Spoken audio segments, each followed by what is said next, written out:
Hello, good evening, everyone. My name is Ryan Stewart, and I'm with the Fairfax County Department of Planning and Development. Welcome to this community meeting on the Route 29 Study Comprehensive Plan Amendment.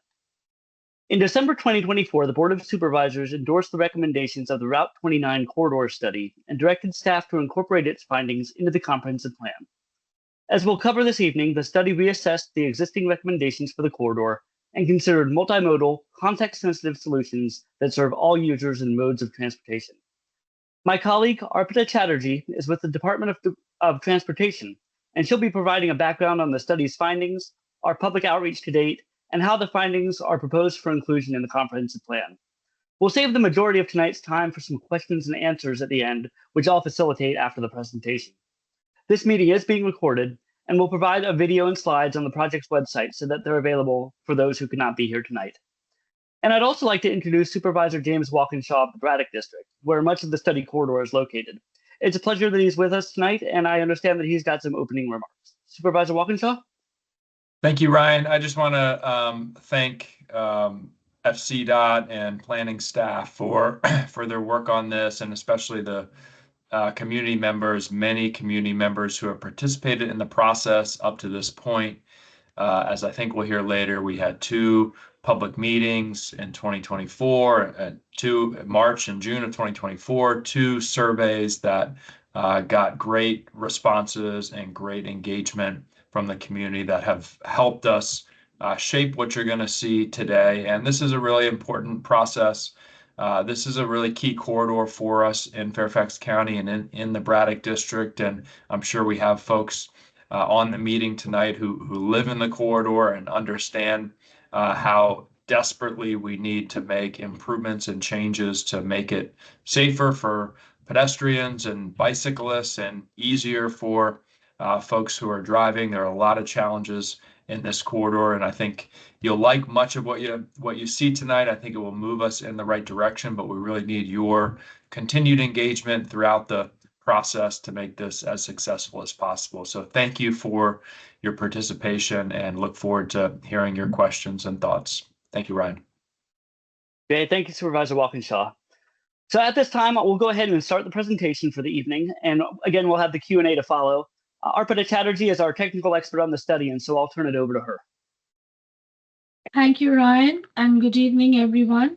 This is Arpita Chatterjee from Fairfax County Department of Transportation. In today's presentation, we will start by briefly going over the background and purpose of the study and provide a high-level overview of the feedback we received from the first round of survey and public meeting. Next, we will discuss our proposed improvements to foster corridor-wide ped and bike safety and connectivity, and the at-grade improvements recommended for the intersections planned for the changes. Towards the end of the presentation, we will share the results of the second online survey and discuss the changes in the comprehensive plan map. The study corridor is about 2.9-mile stretch from Buckley's Gate Summit Drive up to Germantown Road.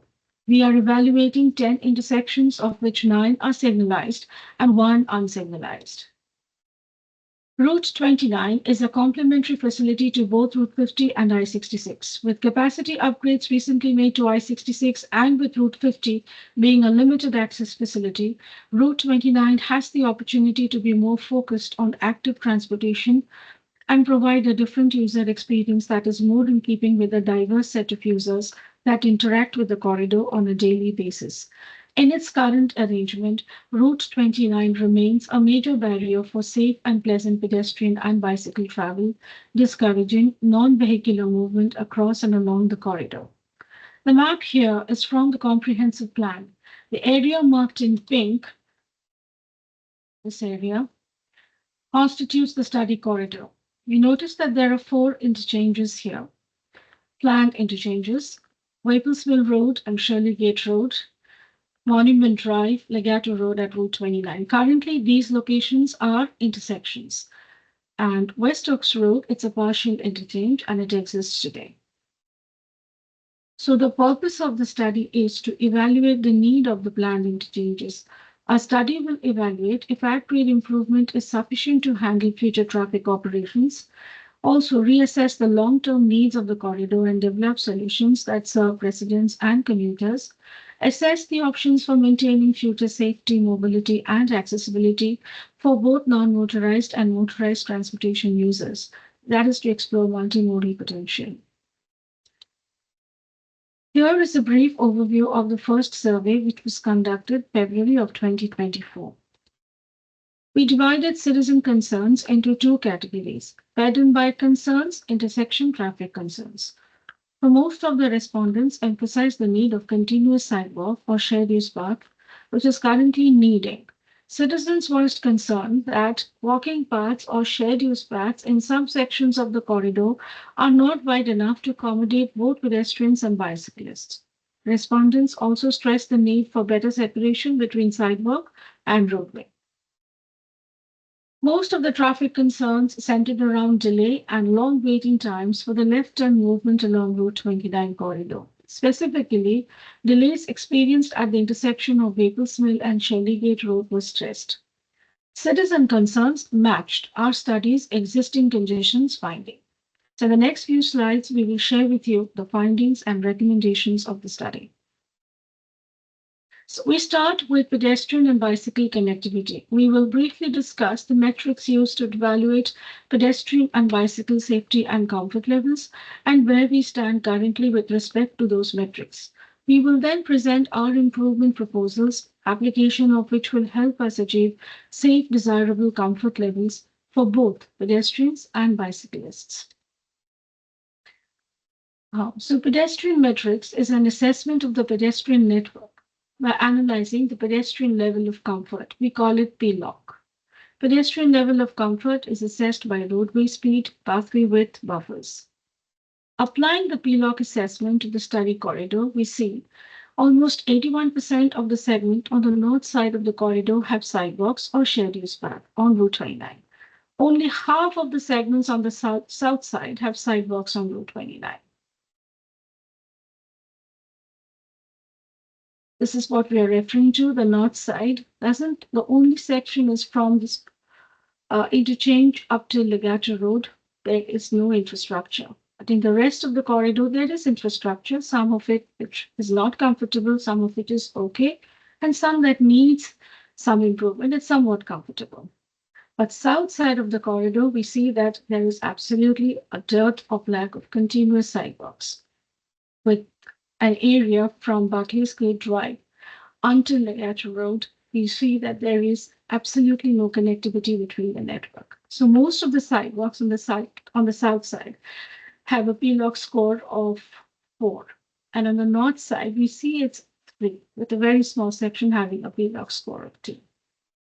The north side is comparatively better, primarily due to the presence of shared use path or sidewalk with a wide buffer and trees. We also made an assessment of the bicycle network by studying the bicycle level of traffic stress. The level of traffic stress on a scale of 1 to 4 is a measure for assessing the quality of the roadway network for its comfort with various bicycle users. The lower the LTS score, the more inviting the bicycle facility is for more users.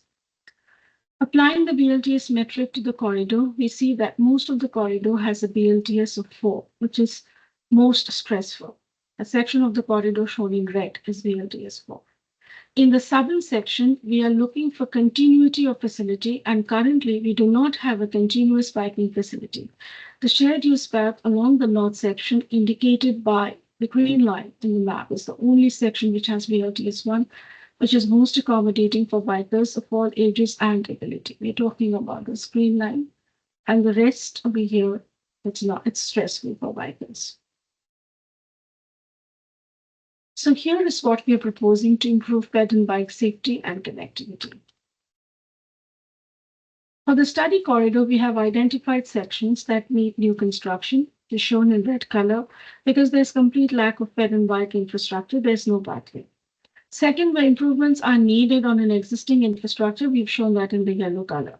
Next, for connectivity and safety purpose, we also rely on the service road, which is shown in blue color here. And where we think the existing infrastructure is okay, we show that in the green color. So on a corridor like Route 29 with high volume and high speed traffic, we propose having shared use path for ped and bike for the most part along the corridor. As an interim improvement, Service Drive also provides an opportunity for us to avail if we cannot use the corridor. Service drives have low volume traffic with lower speeds. This makes it a little more feasible for bicyclists and pedestrians. In this map, we see sections north and south of Route 29, which need new construction as there is no infrastructure available. Between Piney Branch and Legato Road, we avail the Service Drive.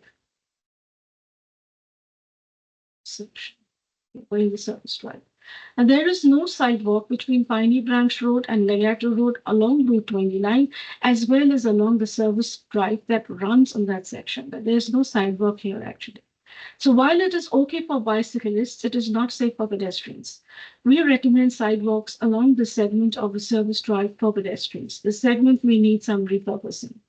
In the northern section, we recommend constructing shared use paths for the section shown in red. In this slide, we see that in the northern section between Legato Road and Forum Drive, we can retain the existing infrastructure. That's here.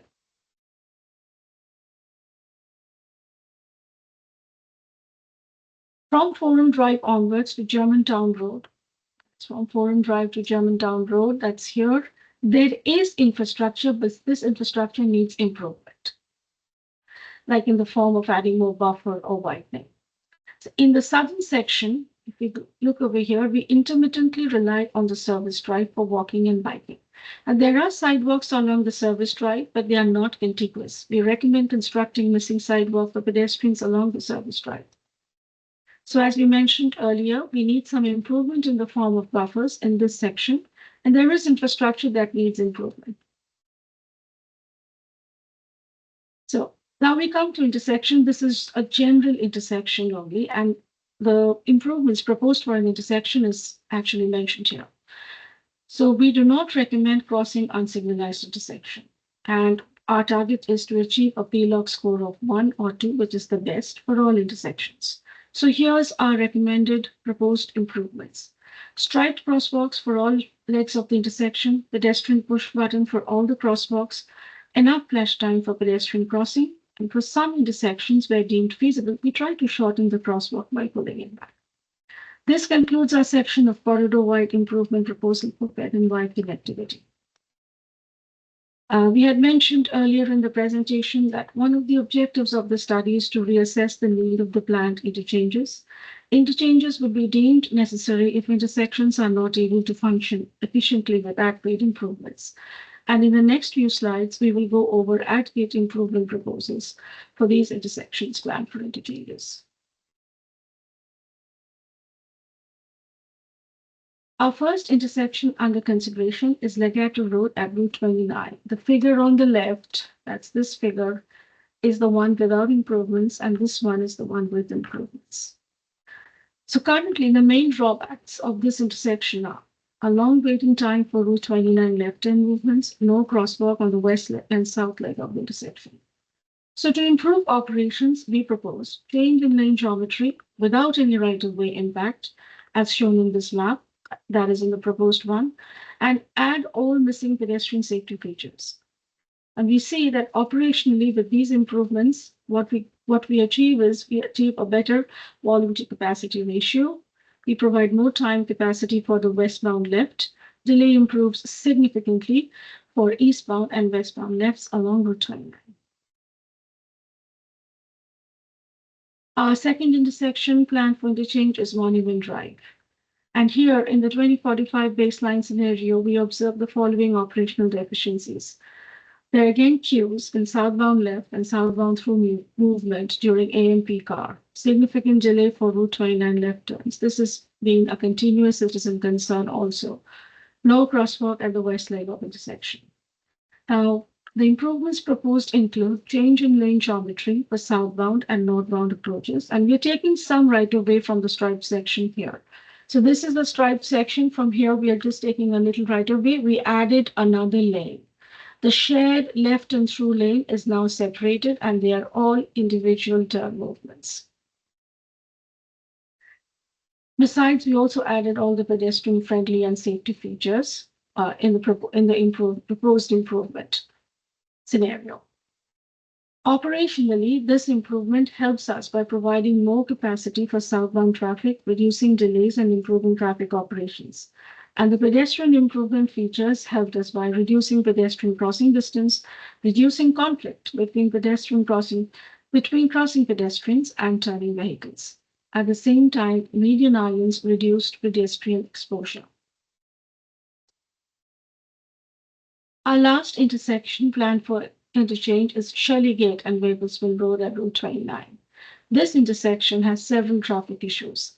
High volumes from all approaches, severe delays for Route 29 left turns, long queues and extreme long delays at the northbound approach, and no crosswalk at the west leg of the intersection. To address these operational deficiencies, we propose to change in the lane geometry. We added another left turn movement in the north leg and the south leg of the intersection. That is what we did is we added another left turn. You see this is only one left, so we have two lefts here, resulting in dual left turns. This change in lane geometry significantly enhanced intersection operations. So we find that all approaches operated at acceptable delays, that is delays below 80 seconds, that's the recommended one. Delay at Shirley Gate Road left turn movement reduced significantly. Dual left along Shirley Gate Road not only addressed the long queues, but also reduced the delays significantly. So in conclusion, we can say that Shirley Gate Road, Maplesville Road intersection, we propose evaluating at-grade solutions in lieu of an interchange, keeping in mind the aesthetics and context-sensitive factors of the corridor. The right-of-way impact associated with the addition of a left turn lane north and south at Maplesville Road and Shirley Gate Road is much less than building an interchange. We also propose removal of the planned interchanges from Legato Road and Monument Drive, as these intersections function well even at the individual turn movement level with the proposed improvements. So here we attempted to overlay an example interchange in the three intersections to understand the potential right-of-way impacts. Also, given the multimodal, neighborhood-focused character of this area, we think an interchange is a misfit here. So with Shirley Gate Road and Maplesville Road, we see that all properties located at the four corners of the intersection will be impacted by the interchange here. There is a storage use here, there's residential use and retail at both sides, all the four sides. We will see a significant right-of-way impact because of the encroaching interchange. When we go to Monument Drive and Village Drive, we see similar right-of-way impacts. This is Wegmans, and we see the ramp walk is going on top of Wegmans. And there's other residential units, retail and residential, that will be impacted by this interchange. And when we go to Legato Road, currently this is a vacant unit, but this area is planned for residential, retail, and office use. And besides these two interchanges, these two intersections, currently we can get them to function well with minor lane changes or changes in lane geometry, signal optimization, and basic at-grade improvements, and we can get these intersections to perform well even in the future. Public outreach. So we shared the proposed improvements with the public in the meeting that conducted a survey to get public feedback on the proposed improvements. This is our second round of survey. The first round, we wanted to get what their concerns were. In the second round, we shared with them our proposal and we wanted their feedback on the proposal. So we received a positive feedback on the proposed improvements, with most of the respondents supporting them. In the survey, we had a couple of questions regarding the removal of the planned interchange, since our study indicated that we could address traffic operational issues at the intersection level itself. So here we see 75% of the respondents supported removal of the interchange. Very few did not support. We see most of the people supporting removal of the interchange. Our next question was using the service drive to improve ped and bike connectivity and safety. So here too, we see that 70% of the respondents are comfortable with walking and biking along the service drive of Route 29 and support the proposed solution to use the service drive for active transportation where the right-of-way is not adequate along Route 29. But the concerns, 30% of the people, they do not support walking and biking, and their main concern from the opposing residents includes speeding along service road and mixing bikers, pedestrians with vehicles on the service drive. Respondents suggested clear designations and separation along the service drive to reduce the conflict with vehicles or minor design changes that reduce aggressive driving behaviors. He also asked about the preference of using a striped crosswalk and median refuge. So here, so while most and everyone, almost 97%, supported the need of striped crosswalk, opinion was divided on the median refuge island. 58% supported a median refuge island, 42% did not support. So the opposing residents expressed concern about waiting at a small median refuge island in the middle of a 6-lane road and suggested providing adequate size median refuge island. To summarize, public supported the recommendation for removal of the planned interchanges from Monument Drive, Legato Road, and Shirley Gate, Fairfax Road at Route 29. People agree that the current infrastructure along Route 29 is not conducive for safe ped and bike travel. Citizens showed the need of a crosswalk at all legs of the intersection. There was general consensus that service drive can be used for ped and bike travel where there is no shared use path or right of way along Route 29. Now, median refuge island had safety concerns emanating from volume and speed of traffic along Route 29. If we widen the median refuge island, then we are increasing the time to cross. There is a trade-off here with this improvement. Changes to the comprehensive plan. So by its nature, the area-wide guidance in the comprehensive plan is very general. Our intent is to support findings of the study through new area-wide guidance specific to the segment of Route 29 corridor within the Fairfax Center area. So here's our proposed changes. As you can see in this map, we have these 3 circles. That is a planned interchange at Legato Road, Monument Drive, and Shirley Gate Road. So in the new version, we are going to take off these interchanges. This is marked in red, crossed out in red. So there'll be no circles here anymore. We've taken this off. Further, we've also decided to be consistent with Route 29 name. We will not call it Lee Highway. We'll just keep it as Route 29. Also with US Route 50 will always be called US Route 50, and we will not have it as Lee Jackson Memorial Highway. So there are other changes also that we proposed, and that will be coming in the comprehensive plan text, where we would say we would like to upgrade the intersection of Shirley Gate Road and Maplesville Mill Road at Route 29 to consider geometric changes, lane repurposing, and or the addition of turn lanes to manage traffic congestion. Additional right-of-way may be required for this intersection. At-grade improvements may be needed at Legato Road and Monument Drive intersections along Route 29 to address operational deficiencies. For active transportation, we recommend shared use path for both sides of Route 29 with buffers that can support vegetation, preferably street trees. As an interim condition on the south side of Route 29, to facilitate the planned goal of shared use path, a combination of service drive and sidewalk may be considered to provide a comparable function as a shared use path. So these are the next steps. Now we're going to go for comprehensive plan amendment, and the staff report will be published late October 2025. Planning Commission public hearing will be Wednesday, November 19th at 7:30 p.m. Board of Supervisors public hearing is anticipated Tuesday, December 9th at 4 p.m. Here is the website of the study. If you have any questions, you can come here. And here are our email addresses. If you have any questions, please feel free to send us your comments or questions.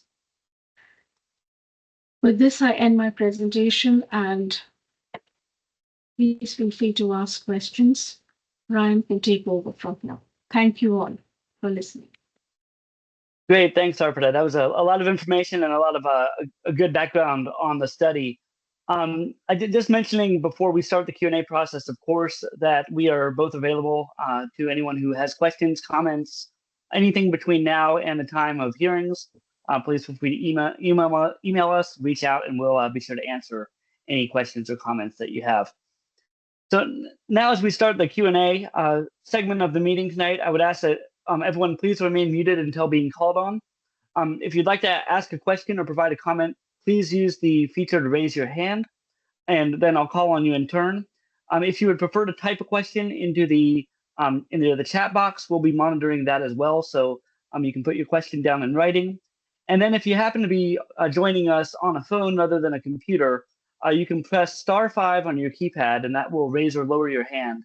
And then *6 will unmute or mute your phone as needed. And so with that, we'll go ahead and open it up to any questions and comments.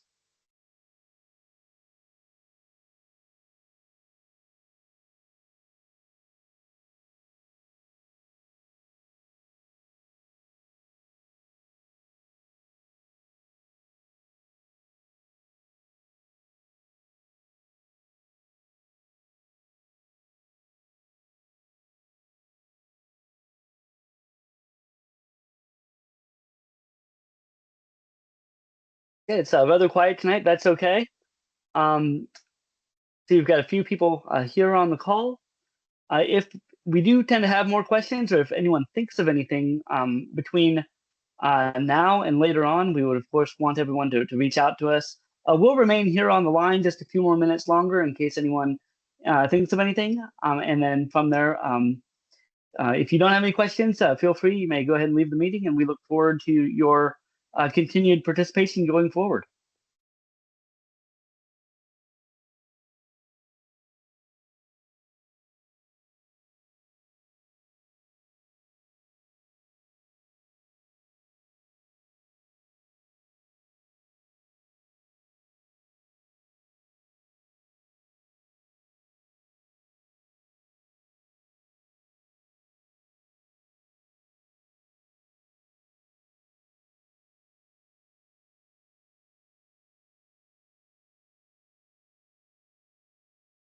Okay, great. I think we're going to go ahead and we will go ahead and sign off for now. But of course, please, again, reach out to us if anything is needed, any questions, comments, and we look forward to hearing from you.